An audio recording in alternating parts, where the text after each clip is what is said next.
जो मेरा मांस खाता और मेरा लहू पीता है, अनंत जीवन उसका है। जब हम गवाही देते हैं कि प्रभु यीशु मसीह हमारा आत्मिक भोजन बन गया है, तब विश्वास से हम रोटी में भाग लेते हैं और हमारा मेरे पास जो प्यासा ना रहा, हम कहते हैं मैं संतुष्ट हूँ। संसारिक संगीत, संसारिक मित्रों आदि की लालसा, हमें इतना सच कहना होगा, नहीं तो हम निंदा के घेरे में आ जाएंगे। यह गवाही होगी, प्रभु यीशु मसीह कहते हैं, जो मेरे पास आता है वह कभी भूखा ना होगा, कभी प्यासा ना होगा। फिर वह हमें कई बार बताता है कि हम उसे कैसे खा सकते हैं और उसी अनुभव के लिए उसे कैसे पी सकते हैं। जीवन की वह रोटी मैं हूँ। यूहन्ना 6:48। जीवित रोटी जो स्वर्ग से उतरी मैं हूँ। यदि कोई इस रोटी में से खाए तो वह हमेशा जीवित रहेगा, और जो रोटी मैं दूंगा वह मेरा मांस है, जिसे मैं दुनिया के जीवन का लिए दूंगा। 51।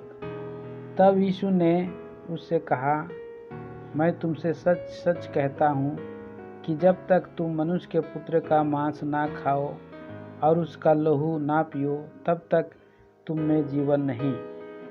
जो मेरा मांस खाता और मेरा लहू पीता है, उसके पास अनंत जीवन, और मैं उसे अंतिम दिन में उठाऊंगा। हमें एक आशा है कि एक दिन हम एक अमर शरीर के साथ जी उठेंगे। वही प्रभु जो हमारे पापों के लिए मर गया और फिर से जी उठा है, हमें अपने पास लेने के लिए आ रहा है, ताकि हम वहीं रहें जहां वह है। यूहन्ना 14:3।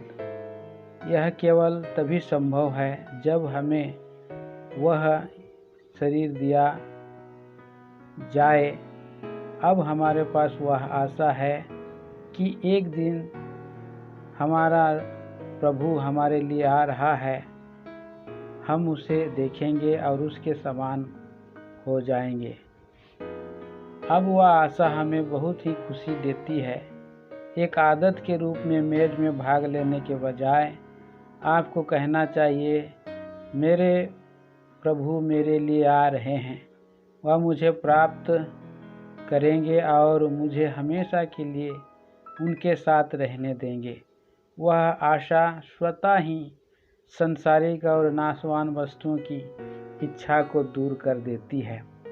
यूहन्ना 6:55-56 में प्रभु ने कहा, क्योंकि मेरा मांस वास्तव में मांस है और रक्त वास्तव में और प्याऊ है।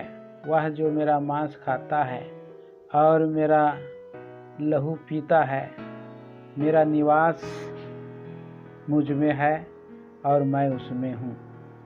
उस रोटी को अपने स्वर्गीय भोजन के रूप में लेने और उस पेय को मेरे स्वर्गीय पेय के रूप में लेने का प्रमाण है। मैं उसमें रह रहा हूँ और वह मुझ में। 57।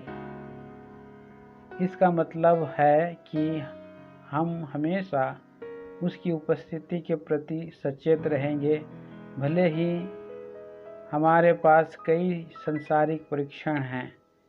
हम हमेशा ईश्वरीय उपस्थिति के प्रति सचेत रहेंगे। केवल पाप ही उस चेतना को दूर कर सकता है। घृणा, शत्रुता या अभिमान का कोई भी विचार उसे दूर कर सकता है। मान लीजिए आप पत्नी या बच्चों से नाराज हो जाते हैं और फिर आप प्रार्थना करने की कोशिश करते हैं, तो आपके मुंह पर शब्द नहीं आएंगे। कुछ मिनट पहले क्रोधित होकर आप जितना हो सके कोशिश करें, शब्द आपके पास नहीं आएंगे। लेकिन जब आप विश्वास से कहते हैं, हाँ प्रभु, मैंने तुझे दुखी किया, मुझे अपने पत्नी या पति या बच्चों या नौकर पर गुस्सा आया, कृपया मुझे क्षमा करें। और फिर प्रार्थना करें, आप प्रभु की उपस्थिति को महसूस करेंगे।